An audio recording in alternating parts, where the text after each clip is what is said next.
ఒక కొత్త వ్యక్తి గోలోకంలో కూర్చుని ఉన్నాడు. శ్రీకృష్ణుడు చూడడానికి గోలోకం, ఎందుకంటే పాండవులంతా స్వర్గానికి వెళ్ళినారు. గోలోకం లోపల రాధాతో ప్రేమించిన వాళ్ళు, కృష్ణుని ప్రేమించిన వాళ్ళు మాత్రమే ఉన్నారు. న్యాయం ధర్మం ఎక్కడుందో శ్రీకృష్ణ వాళ్ళందరినీ తన చెరువున చేర్చుకున్నాడు, తన దగ్గరికి తీసుకున్నాడు. न्याय धर्म जहाँ है कृष्ण ने उनको अपनाया।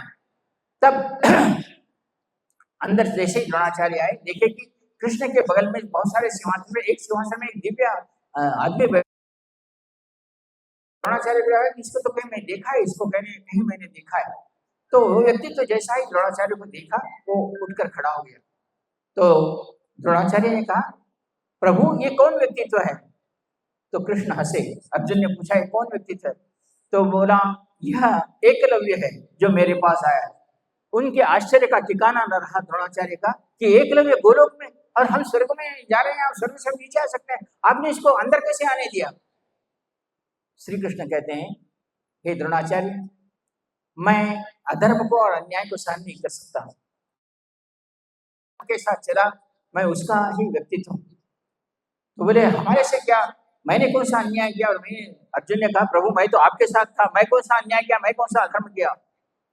तो अर्जुन को देखकर श्री कृष्ण कहते हैं कि अर्जुन एक बात सुन, द्रोणाचार्य तेरे धनुर्विद्या के गुरु थे, और तूने मेरे कहने पर उस गुरु को तूने ही मारा, ये बात जानता है। और तुझे पता है एकलव्य क्या कहता है, उस समय मेरे गुरु जिधर युद्ध कर रहे हैं, मैं मेरे गुरु की तरफ से युद्ध करता हूं, और युद्ध किया। जब द्रोणाचार्य को पहला व्यक्तित्व था जो मेरे गुरु को मारने के लिए मैं उसको मार दूंगा कहकर भाग के आने वाला एकलव्य था। कि एकलव्य में जो गुस्सा, वो तुझे छोड़ता नहीं था, वो तुझे किसी प्रकार का मारकर ही मर सकता था, एकलव्य था।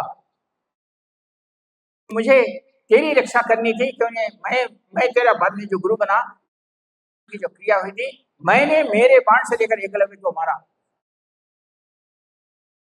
गोलोक ही आता है जो मेरे हाथ से नहीं मरा, वो स्वर्ग को जाता है, और एकलव्य को मैंने मारा है, इसलिए वो बोल।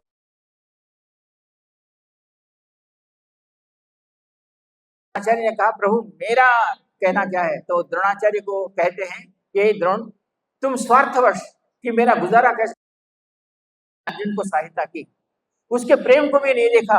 जिस दिन आप उसकी मूर्ति की पूजा देखकर गए थे, उस दिन उसके बाद से तुम स्वार्थवश तुमने उसका, इसलिए तुम स्वर्ग की ओर गए, और मेरे हाथ से मरा हुआ एकलव्य मेरे इस गोलोक में वास करता है, इस गोलोक में वो वास करेगा। उस समय भी एकलव्य उठकर खड़ा हो गया और भगवान श्री कृष्ण के चरणों में नमस्कार करते हुए आकर कहता है, प्रभु मुझे क्षमा कीजिए, जहां मेरे गुरु का वास गोलोक में नहीं है, मैं यहाँ रहने के लिए तैयार नहीं हूँ, मुझे वहीं भेज दो जहां मेरे गुरु है। अब उस समय द्रोणाचार्य के आंखों से आंसू छिलके, और द्रोणाचार्य ने सर नीचा करके देखा, और अर्जुन ने भी अपना सर नीचा कर लिया और कहा, हे प्रभु लीला आपकी श्रेष्ठ है, हम तो नहीं जानते कि इतना गुरु भक्त हमने पहले कभी देखा है न देखे। चरित्र इस संसार में अमर होगा और श्रेष्ठ कहलाया जाएगा। और आज भी हम अगर महाभारत की कथा सुनते हैं, और श्री कृष्ण ने कहा, एकलव्य तुम जब तक यहाँ पूरा जन्म के लिए जाएंगे, तब तक तेरे गुरु रोज आएंगे। तो अर्जुन कहता है कि मेरा क्या? तो अर्जुन को कहते हैं कि तू तो नर नारायण के पीछे है, तू तो तेरे स्वर्ग में जा, फिर जन्म ले, मतलब तेरे बारे में कुछ लेना जाना है, फिर जन्म लेगा तू, और एकलव्य मेरे साथ रहेगा, मैं उसको जिस दिन जन्म से भेज दूंगा भेज दूंगा। इस प्रकार मैं आपको कहता हूँ, चाहे गुरु द्रोह भी करता हो, लेकिन तुम्हारी भक्ति श्रेष्ठ हो तो गुरु को भी झुकना पड़ेगा, इतनी बात याद रखो। जिस दिन गुरु स्वार्थवश जिएगा, अगर शिष्य निष्ठा के साथ है, शिष्य में श्रेष्ठता है, शिष्य अपनी विश्वास है, तो वो उस गुरु को भी झुकना है जो निष्ठावान है। हम इससे ये सीखते हैं। हम आजकल देखते हैं कि संसार में अपने को गुरु तो बहुत सारे लोग मिलते हैं, गुरु जी मैंने फलाने गुरु से लिया, फलाने गुरु से लिया, फलाना गुरु जाते, ऐसा। गुरु शब्द से प्रेम करो, गुरु शरीर से नहीं। गुरु शब्द को गुरु कहो, तुम्हारे अच्छे गुरु, बुरे कामों में तुम्हारे साथ देने वाले को गुरु कहो, देने वाले को गुरु कहो, तुम्हारे को संतोष प्रदान करने करने वाले को गुरु कहो, तुम्हें कष्ट जरूर देता होगा, लेकिन वो तुम्हारे जीवन करने वाला। क्या एकलव्य का बड़ी बात थी, लेकिन उसने गुरु को प्रति विश्वास करा। तुम्हारा कर्तव्य तुम करो, कृष्ण वंदे जगत गुरु जैसे कहते हैं, कृष्ण वो धर्म को न्याय करने वाले तुम्हारा सारा आनंद देंगे अगर तुम गुरु के प्रति निष्ठावान हो। तुम्हें गुरु के प्रति विश्वास करना है।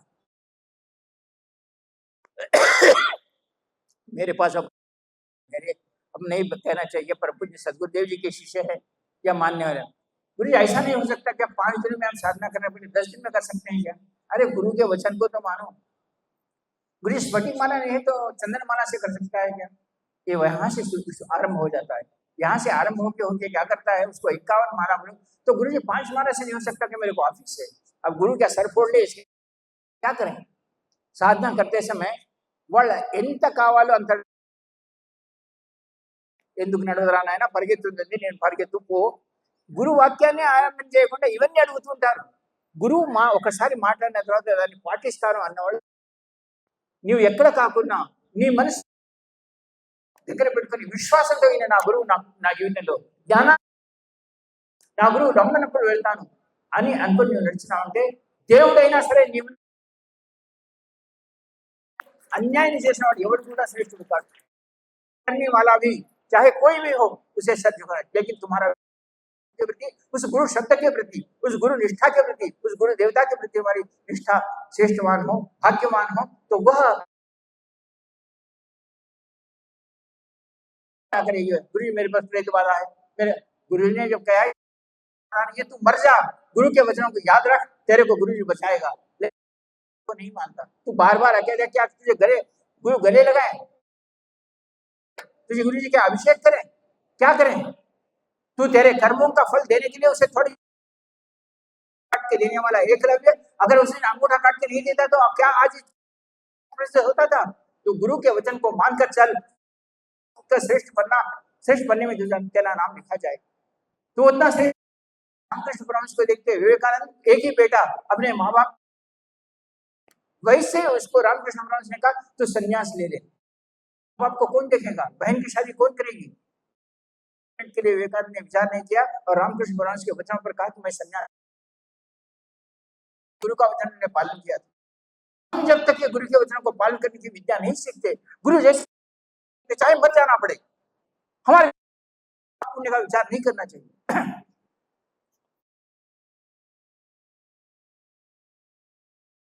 श्री कृष्ण के साथ और एक दिन रुक्मिणी आई और कृष्ण को पूछा कि हे कृष्ण, आप बार बार राधे राधे कहते रहते हैं, क्या हम तुम्हारी भार्याएं? बार बार राधे राधे क्यों कहते हो?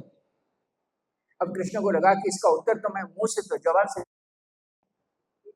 उन्होंने कहा, उतने में नारद महामुनि आए, नारद कि देख नारद, ये अष्टभार्या कहते हैं कि मैं राधे राधे नाम क्यों लेता हूँ, और ये कहते हमारा नाम क्यों नहीं लेते प्रेम में आकर। तो बहुत देर तक कृष्ण बैठे रहे और थोड़ी देर के बाद सर पकड़ कि नारद, मेरा सर दर्द, अष्टभार्याएं आकर मेरे को सताती है ऐसा कि तुम राधे का नाम क्यों लेते हो, हमारा नाम क्यों नहीं लेते? तो नारद ने कहा, प्रभु आपका सर दर्द दे रहा है, कैसे करें? ही मेरी देवियां हैं और वो लोग ही अगर मुझे सर दर्द देते तो सर दर्द।